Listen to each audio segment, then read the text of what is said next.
knew it was Sunday.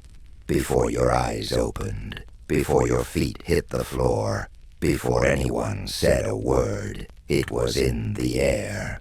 The way the house felt quieter somehow, like it was still stretching and blinking at the light.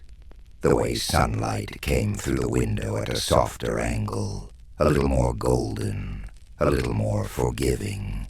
But most of all, it was the smell. That unmistakable heart-deep smell of bacon frying and floor wax setting in. It wasn't fancy. It wasn't even meant to be a ritual. But that combination salt and shine grease and lemony polish was the first sign that this day would move differently.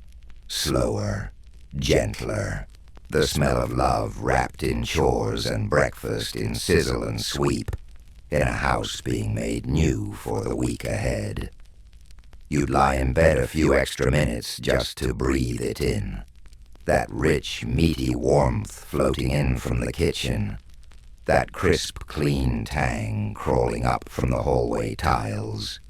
The smell said, Mom was up. The smell said Dad had already finished his coffee. The smell said, don't rush. The smell said everything's okay. And when you finally rolled out of bed, the air hugged you thick with familiarity. You didn't need music, didn't need conversation, just the rhythm of a day that didn't ask anything of you except to be present. No school, no alarms, no errands, just slippers on tile and voices low. And the soft thud of folded towels dropped onto the couch. Even now, when bacon hits the pan, or a floor buffer hums in a quiet building, your whole body goes still, because part of you remembers. Not the breakfast, not the shine on the linoleum, but the feeling that Sunday had begun. The house came alive in slow motion. Not the way it did on school days when everything was sharp and rushed and slightly too loud.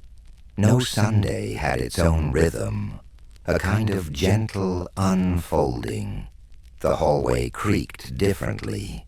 The water ran slower. Even the clink of silverware on plates seemed to pause between each note. You could hear the mop bucket slosh in the kitchen, and you knew without looking that the same old bottle of lemon-scented floor wax was resting nearby, its label worn and curled at the edges. It was always that brand, because that was the one your mom said worked. And when she said something worked, no one questioned it. The mop swished in a figure-8 pattern that somehow told you the week would begin clean. Orderly, handled. Somewhere in the house, someone turned on the radio. Not loud, just loud enough to blend with the sound of the bacon popping in the pan and the broom tapping gently against the baseboards. Some mornings it was gospel, other times old country, but always familiar, always warm, always part of the background like a steady heartbeat. Dad would be reading the paper sections in a loose stack on the table coffee, cooling beside him glasses, sliding low on his nose. Every so often he'd clear his throat or mutter something about the sports scores, but he wasn't talking to anyone in particular. That's just what Sunday sounded like. Quiet commentary radio music, bacon grease and pine-scented shine, and you. You didn't have to do much. Maybe you helped with the vacuum cord. Maybe you set out the paper towels or followed the broom with bare feet so you could feel the floor drying under you, cool and slick. You weren't assigned anything, but you belonged to the morning just the same. Everything was slower. Everything was softer. And somehow that made you feel safer. Like the house itself was wrapping its arms around the family, preparing everyone for the week ahead. Not with words, but with bacon and soap, and the hum of a radio you couldn't quite hear, but didn't want to turn off. Eventually everyone wandered in. Not all at once, not in a line, just drifted. Someone rubbing their eyes' hair, sticking up like they'd slept through a tornado. Someone else still in pajama pants, dragging socks across the hardwood floors, leaving faint lines in the wax that would disappear by lunch. And no one minded. No one scolded. It was Sunday, after all. There were no arguments over what to eat. The smell had already answered that. Bacon, maybe some toast eggs if someone felt ambitious. Or maybe just cereal in a bowl too big with milk that was already sweating in the summer heat. It didn't matter. The kitchen wasn't about food that day. It was about presence.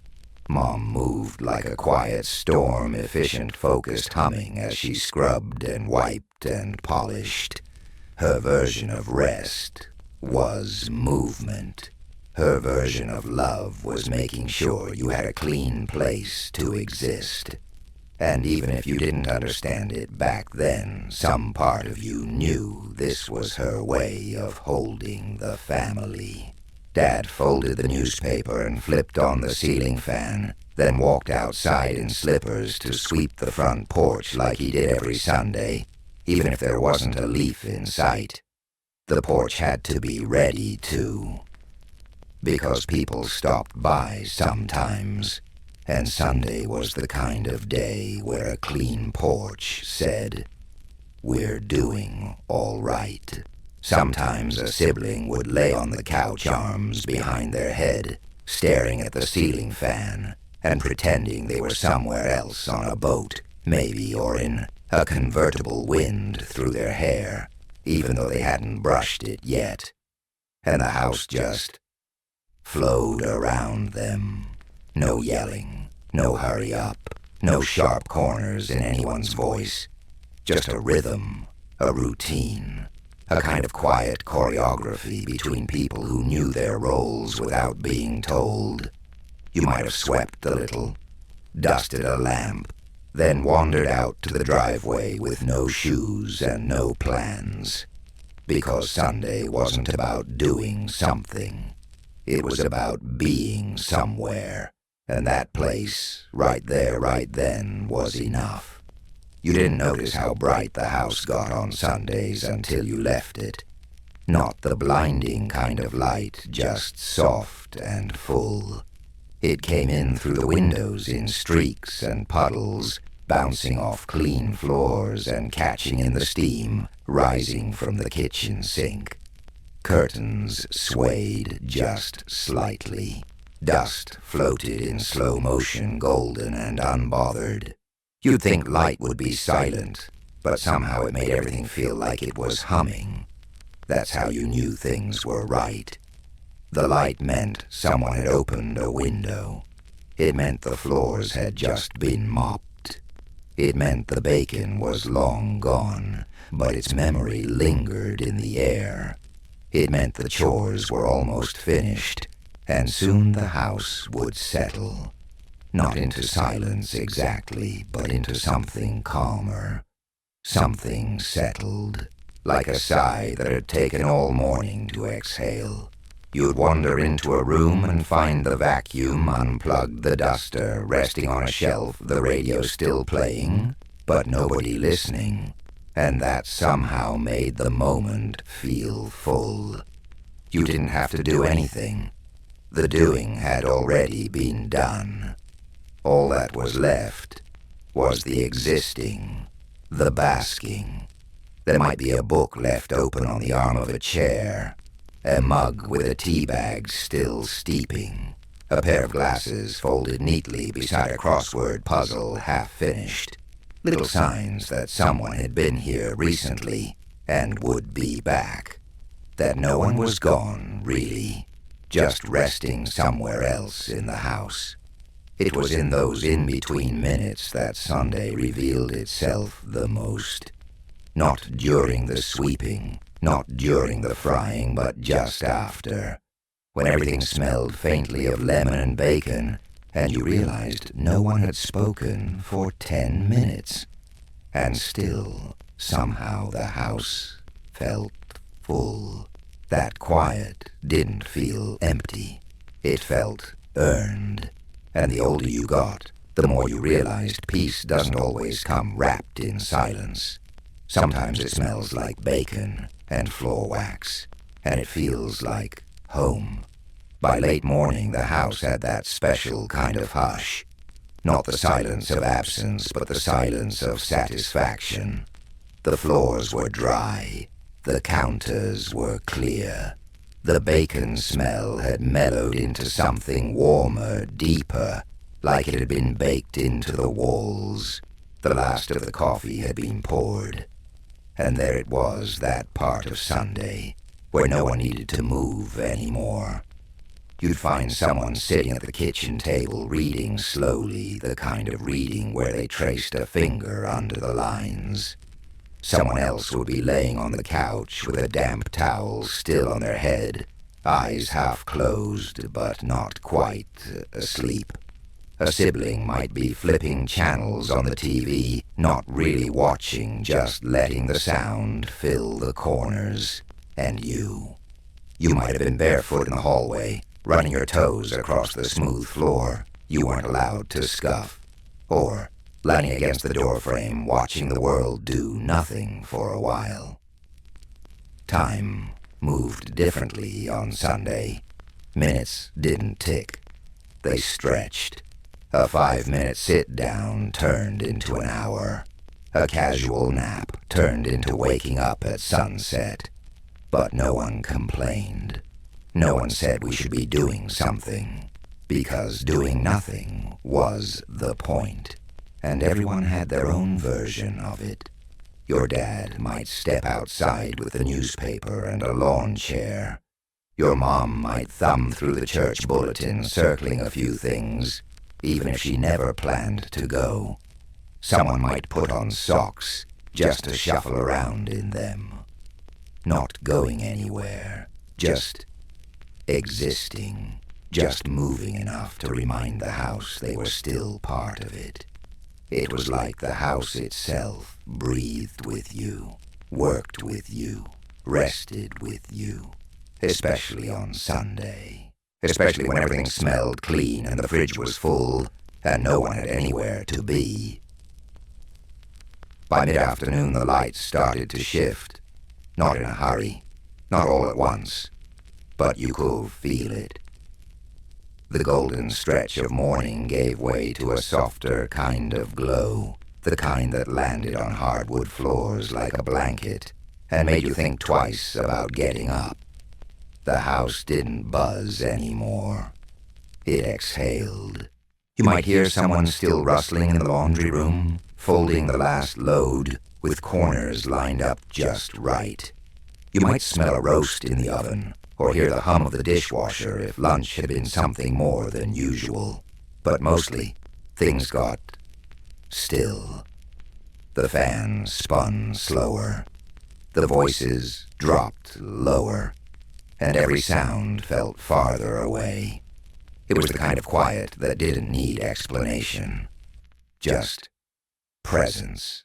Just the shared understanding that Sunday was beginning to let go of its grip, and Monday was peeking around the corner.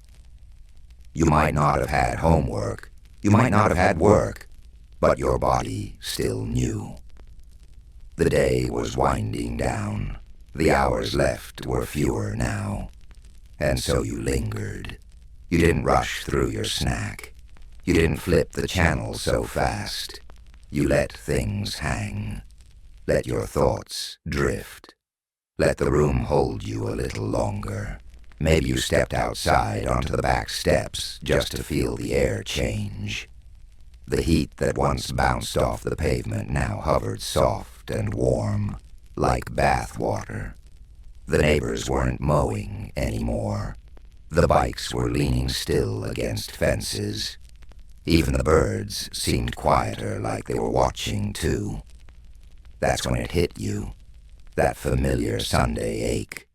Not sadness exactly, not dread, just the awareness that something good was ending. And even though no one said it, You knew everyone in the house felt it too. So no one cleaned anymore. No one made noise. You all just let it be. And somehow that quiet was its own kind of love. That was the part of Sunday you didn't know you'd miss. The in-between hours, the slow drift from breakfast to nothingness, the permission to just be. And somehow, without trying, everyone was together, not talking all the time, not touching, not even in the same room, but still together. And that togetherness, quiet and invisible, was maybe the most sacred part of all. You didn't think much of it at the time. The bottle of floor wax with the cracked cap, the mop with the wooden handle worn smooth from years of hands gripping it tight, the ragged towels used for drying dishes faded from sun and bleach, the broom with bristles that flared out on one side like it had been sweeping in a circle since before you were born. None of it was new, none of it was fancy, but it was all constant. Those things didn't change. Week after week, year after year. They were there, in the corner of the kitchen, in the closet behind the hallway door, under the sink next to the smell of soap and steel wool. And in their quiet, humble way, they told you something that words never did. This home is cared for. This family is looked after. You are loved even when no one says it out loud. That old bottle of lemon wax that wasn't just for cleaning. That was for creating safety. A ritual. A return to normal. A reset. The smell meant Mom had been there, had done her part, had swept away the mess and left behind the shine. And that was love, served not with hugs and speeches, but with a clean floor and a full fridge. You didn't think to thank the mop, or the broom, or the yellow rag that always lived under the sink.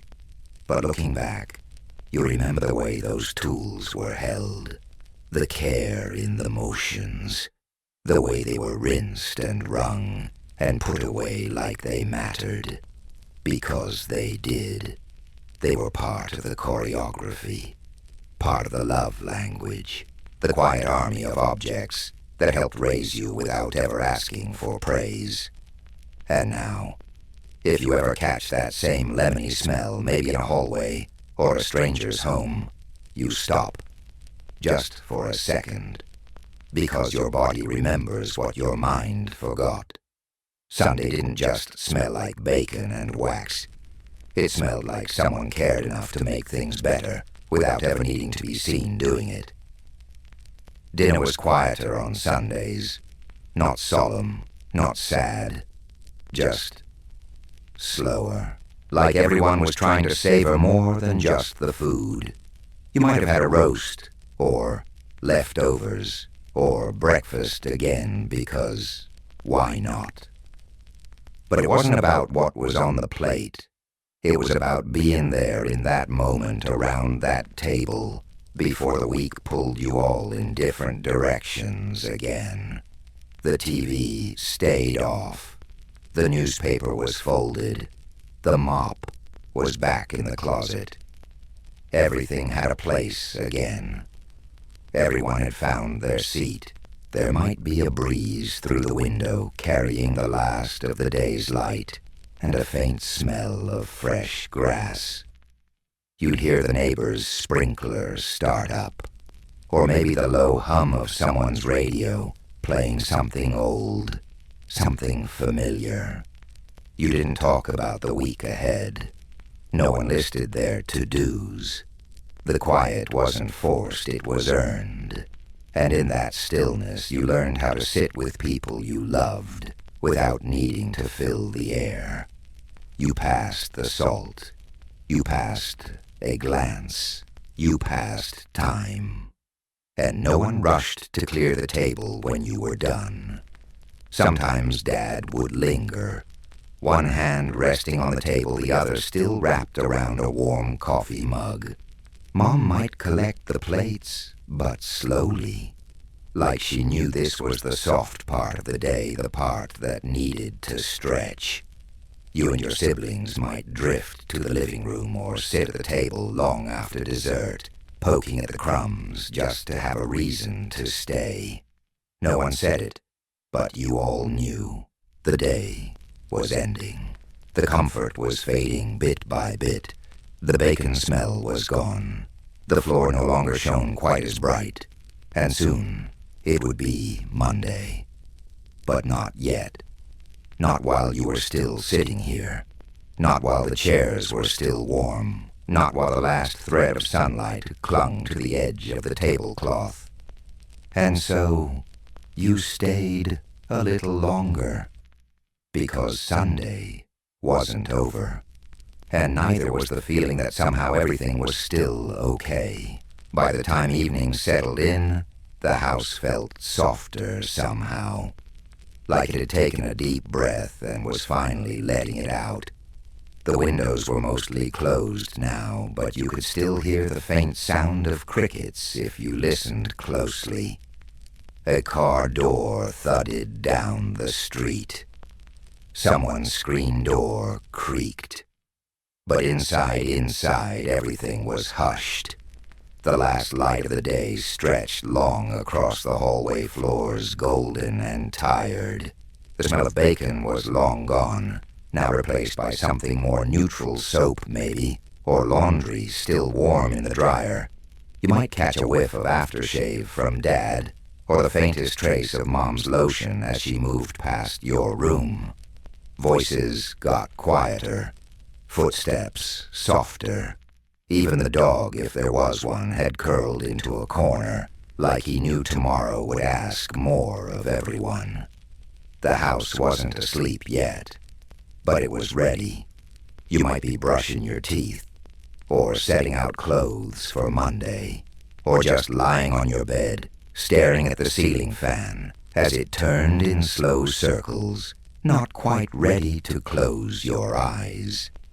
And maybe, just maybe, you'd still feel a little of that lemony clean under your feet. Or hear the faint click of the heater turning on. Or the fridge humming in the background like it had something to say but didn't want to interrupt. And in those quiet, fading moments, you realized something. The love didn't leave when the work was done. It was still here.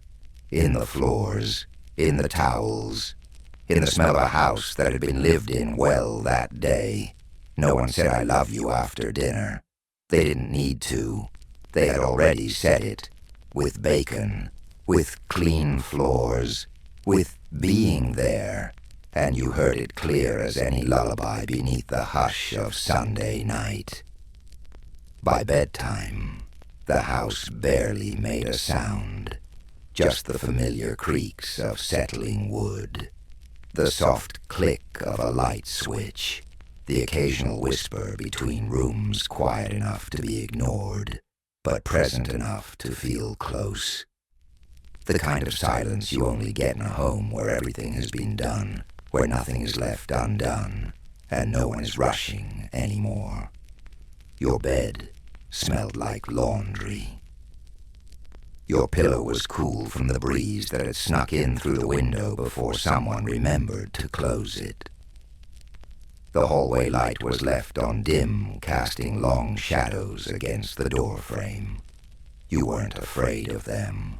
They were familiar, like the squeaky stair, like the chipped baseboard near the kitchen, like every small imperfection that made the house real and loved and yours.